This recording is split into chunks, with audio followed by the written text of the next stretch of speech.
The third quality of the 8 qualities of a great person, Hachi Dainin Gaku by Dogen. The third quality is appreciating serenity, or enjoying serenity and tranquility, quietude. Being apart from all disturbances and dwelling alone in a quiet place is called enjoying serenity and tranquility. Another way to translate that is the third quality is enjoying peace of mind, which is avoiding noisy, bustling places that confuse the mind, and living in a quiet, serene dwelling is called enjoying peace of mind. The text continues. The Buddha said, if you wish to enjoy true tranquility, unaffected by the conditions around you, then clearly it is critical to live in a quiet place, apart from all the noise and clamor that surrounds you internally and externally.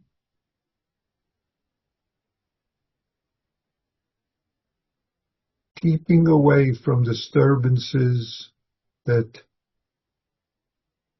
disturb us internally and externally. That's what this text is about.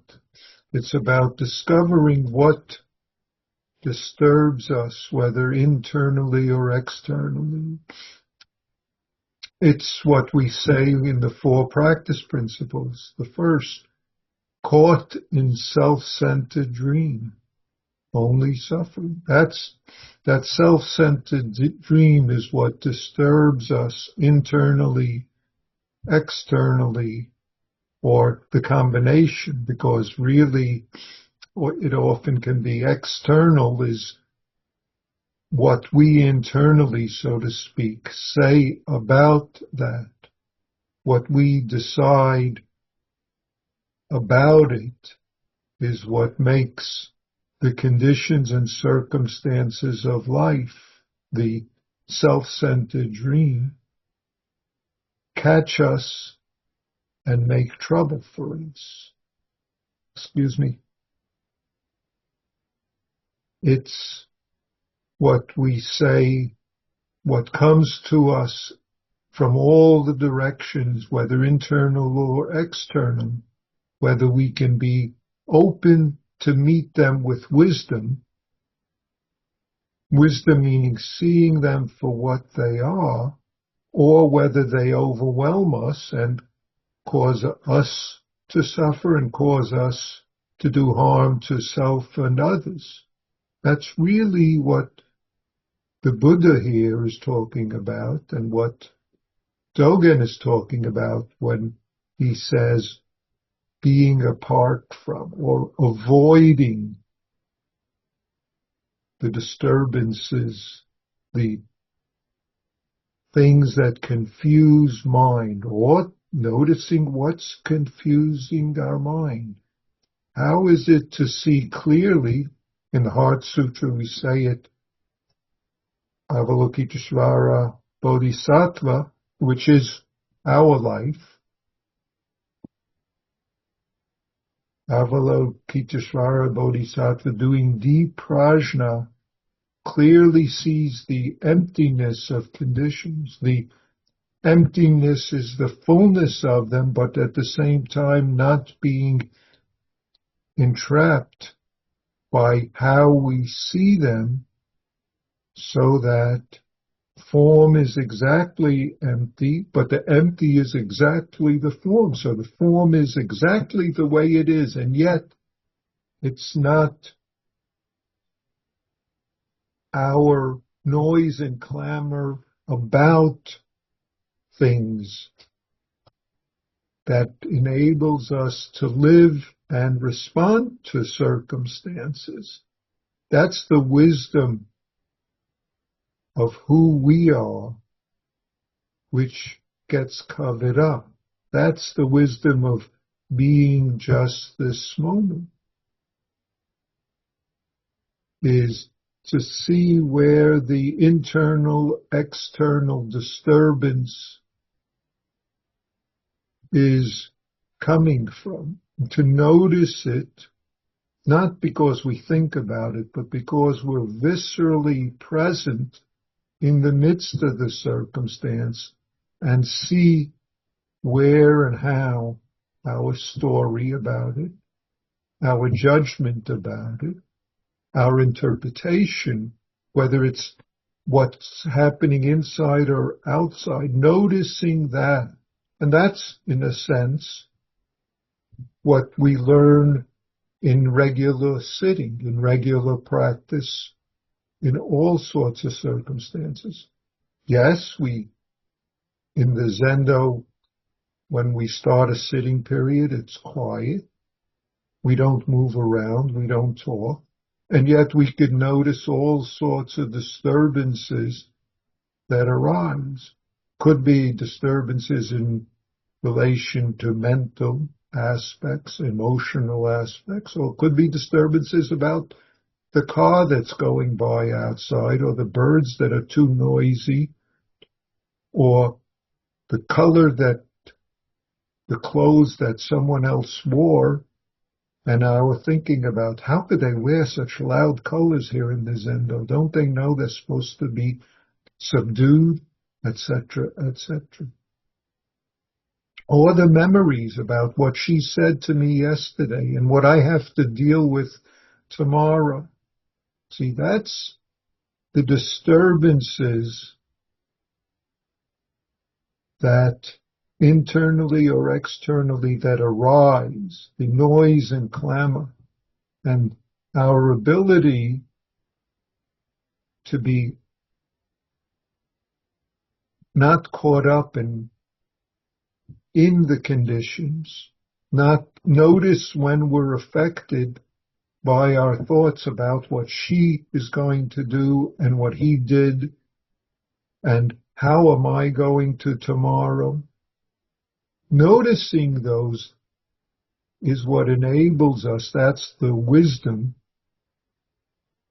of being the bell hanging in space, as Dogen's teacher said.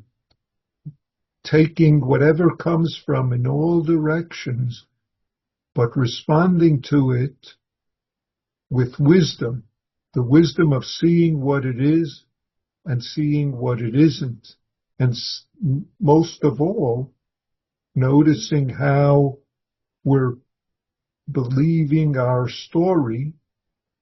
That's that noticing thoughts, noticing judgments, noticing caught in self-centered dream, that enables us to inhabit the conditions of our life. That's what this whole practice is about even being in the midst of a busy marketplace, not being disturbed by it, pushed this way and that, instead being able to be serene in the midst of a noisy marketplace, because otherwise you could be in a quiet mountain meadow and complain about, oh, it's too quiet here. Oh, the birds are making so much noise. Oh, those insects. Oh, what am I going to do tomorrow? You know what she said to me yesterday?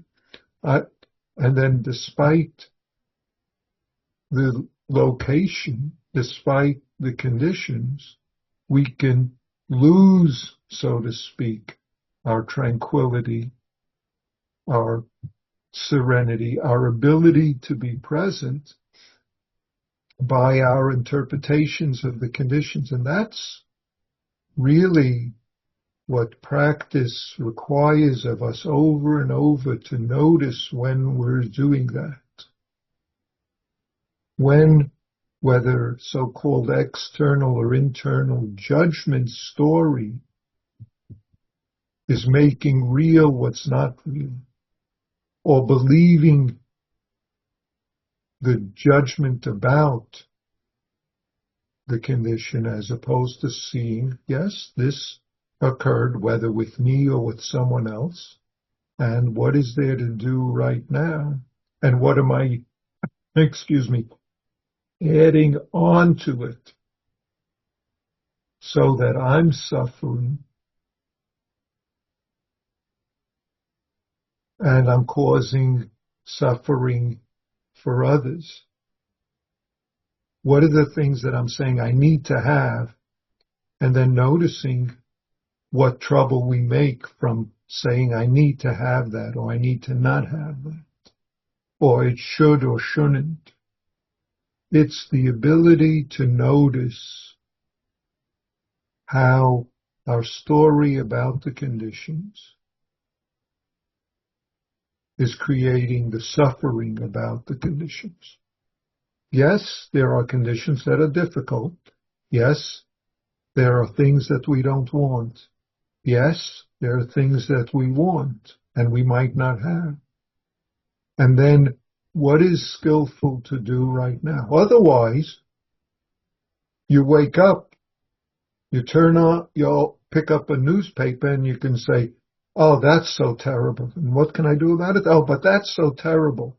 And she should and he shouldn't. And I got this message that they didn't, and so on and so forth. Even if it's simply the conditions of our body-mind, which we all are in the midst of ongoing changing. And yet, what is it that the Bodhisattva who approaches whatever wind is coming with wisdom, the wisdom to be not caught up in the conditions, not caught up in our story, so that we make real what's unreal. We catastrophize what is just ongoing changing. Yes, all sorts of events occur. And yes, our mind does things with them. And if we develop and maintain and dwell in the peace of mind that allows us to see what's actually here, then we can see what we add on and we can see it for what it is. Then we can also do what's called for right now. We can be in this quiet place, even in the midst of noise and clamor, which that's what in the quote from the Buddha, apart from all the noise and the clamor that surrounds us internally and externally.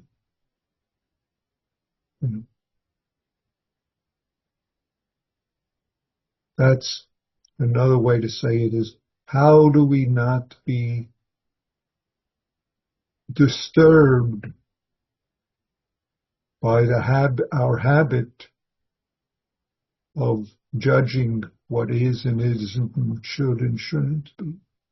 See, so this is what ongoing practice is in our life. It's when we sit, and it's throughout the life to keep noticing when we're believing the story, when we're believing what other people say about the story, when we believe what we say about what's coming to us. This is the wisdom of seeing clearly and therefore being clearly in the present and responding out of that. And that's the gift we can give ourselves. And that's the gift we can give others. So, ongoing practice, ongoing appreciating of the serenity and tranquility that life is in the midst of all the events that coming and going.